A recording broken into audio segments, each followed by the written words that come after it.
नमस्कार मित्रांनो आणि स्वागत आहे तुमचं माझ्या चॅनलमध्ये ज्याचं नाव आहे नॉलेज हब. आणि आज तारीख आहे 13. आज शेवटचा दिवस आहे प्रतीक्षेचा आणि उद्या 14 तारीख. त्यामुळे उद्या लॉटरीची जे काय सोडत निघाली होती त्याचा निकाल जाहीर करण्याची ही तारीख सांगितली गेली होती. तर आपण अपेक्षा करूयात की आज 13 किंवा उद्या 14 पर्यंत ही आपल्याला जे लॉटरी प्रसिद्ध केली जाईल वेबसाईटवर आणि SMS देखील प्राप्त होईल. जर 13ला झाली तर चांगलंच आहे, पण नाहीतर 14 किंवा ही मॅक्सिमम 15पर्यंत पण लागू शकते. पण अपेक्षित आहे की 14लाच लागेल. तर फार कमी वेळ राहिला आहे. तर ह्या 2 दिवसाच्या वेळामध्ये तुमच्याकडे शेवटचे 2 दिवस राहिले. तर महत्त्वाचं काय आहे की अजून तुम्हाला देखील हे बघायचं आहे की ॲडमिशन जे आहे, तुमचा नंबर तर लागला पण तुमचं ॲडमिशन देखील रिजेक्ट होऊ शकतं जर तुमच्याकडे ही डॉक्युमेंट्स नसतील तर हा व्हिडिओ स्पेसिफिकली आहे की तुम्हाला चेक करायचं आहे की तुमच्याकडे ही डॉक्युमेंट सगळी रेडी आहेत का नाही आजच्या तारखेला. कारण लगेच सोमवारपासून तुम्हाला ॲडमिशन घेण्यासाठी ही डॉक्युमेंट्स घेऊन तुम्हाला संकेतस्थळावर जाऊन व्हेरिफिकेशन करायचं आहे. त्यामुळे आपण बघूयात कुठली ही डॉक्युमेंट आहेत डिटेलमध्ये 2025-26साठी. तर सगळ्यात पहिले जे महत्त्वाचं डॉक्युमेंट आहे ते आहे बर्थ सर्टिफिकेट, ज्याच्यामध्ये आपल्याला प्रूफ ऑफ एज कळतं. तुमच्या मुलाचं किंवा मुलीचं जे डेट ऑफ बर्थ आहे ते तुम्हाला बर्थ सर्टिफिकेट हे कंपल्सरी आहे. आणि हे बर्थ सर्टिफिकेट महानगरपालिकेचं किंवा एखाद्या ऑथराइज्ड याचं पाहिजे.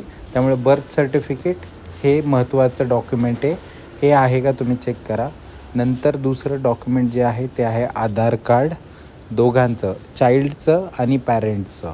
तर हे एक महत्त्वाचं आहे आयडेंटिटी प्रूफ म्हणून. त्यामुळे तुमच्याकडे हे डॉक्युमेंट पण असणं फार गरजेचं आहे. त्यानंतर आहे पासपोर्ट साईजचे 2 फोटोग्राफ हे लागणार आहेत तुम्हाला. त्यामुळे जर तुमच्याकडे फोटोग्राफ्स नसतील 2 पासपोर्ट साईजचे तर काढून घ्या. तुमच्या मुलाचे किंवा मुलीचे हे ॲडमिशनला तुम्हाला स्कूलमध्ये जाऊन पण लागतात आणि ॲडमिशनच्या वेळेस पण लागतात. त्यामुळे 2 पासपोर्ट साईज फोटोग्राफ असणं फार गरजेचं आहे. त्याच्यानंतर रेसिडेन्शियल प्रूफ, याच्यामध्ये आधार कार्ड किंवा रेशन कार्ड किंवा डोमेसाईल किंवा एखादं युटिलिटी बिल हे ग्राह्य धरलं जातं. त्यामुळे जसं इलेक्ट्रिसिटी बिल झालं किंवा अजून कुठलं बिल असेल तर तुम्ही ते रेडी ठेवा, कारण हे ॲड्रेस प्रूफसाठी एक महत्त्वाचं डॉक्युमेंट धरलं जातं. त्याच्यानंतर आहे, जर तुम्ही कास्टमधून हा फॉर्म भरला असेल तर कास्ट सर्टिफिकेट हे फार महत्त्वाचं आहे.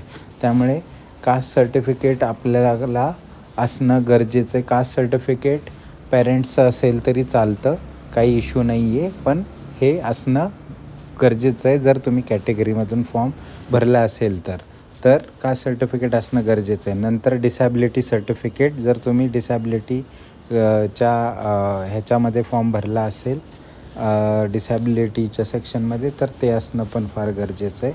त्याच्यानंतर आहे ऑर्फन किंवा सिंगल पॅरेंट असेल तर त्याचा प्रूफ पाहिजे. आणि त्याच्यानंतर ॲडमिशनचं कन्फर्मेशन लेटर हे डाउनलोड करायचं आहे. तुम्ही तुमच्या हे वेबसाईटवर लॉग इन केल्यानंतर तुम्हाला एक डॉक्युमेंट तिथे डाउनलोड करायचं आहे, ज्याला म्हणतात ॲडमिट कार्ड किंवा ॲडमिशनचं कार्ड. ते तुम्हाला डाउनलोड करायचं, त्याचे 2-3 झेरॉक्स काढायचे आहेत. प्लस बरेच लोक हे सांगत नाहीत, पण तुम्हाला अजून एक डॉक्युमेंट हे लागतं. हे बरेच लोक मिस करतात. त्याचं नाव आहे, तुम्ही ज्यावेळेस हा फॉर्म भरला होता तर त्या ॲप्लिकेशनची प्रिंटआउट ही फार गरजेची आहे. तुम्ही जर ही प्रिंटआउट नेली नाही तर तुम्हाला परत ती प्रिंटआउट आणण्यासाठी डॉक्युमेंट व्हेरिफिकेशनची कमिटी पाठवू शकते. त्यामुळे हा डॉक्युमेंट फार महत्त्वाचा आहे आणि बऱ्याच ठिकाणी मेन्शन नसतो. त्यामुळे तुम्हाला तुमचं ॲप्लिकेशनचं प्रिंटआउट, ॲडमिट कार्डची झेरॉक्स आणि मी सांगितलेले वरचे डॉक्युमेंट्स हे सगळे घेऊन जायचे आहेत संकेतस्थळावर व्हेरिफिकेशन कमिटीकडं. जर तुम्हाला याच्यामध्ये चाइल्डचे कुठले डॉक्युमेंट आणि पेरेंट्सचे कुठले डॉक्युमेंट असं डिफरन्सिएशन पाहिजे असेल तर ते देखील सांगतो. तर इथं आपण बघू शकतो रिलेटेड टू चाइल्ड हे बर्थ सर्टिफिकेट असणारे, आधार कार्ड असणारे, आणि त्याच्यामध्ये कास्ट सर्टिफिकेट हे असणारे. पण हे बालकाचं नसलं तरी चालेल, तुमच्या मुलामुलीचं. पण डिसॅबिलिटीचं सर्टिफिकेट हे लागणार आहे.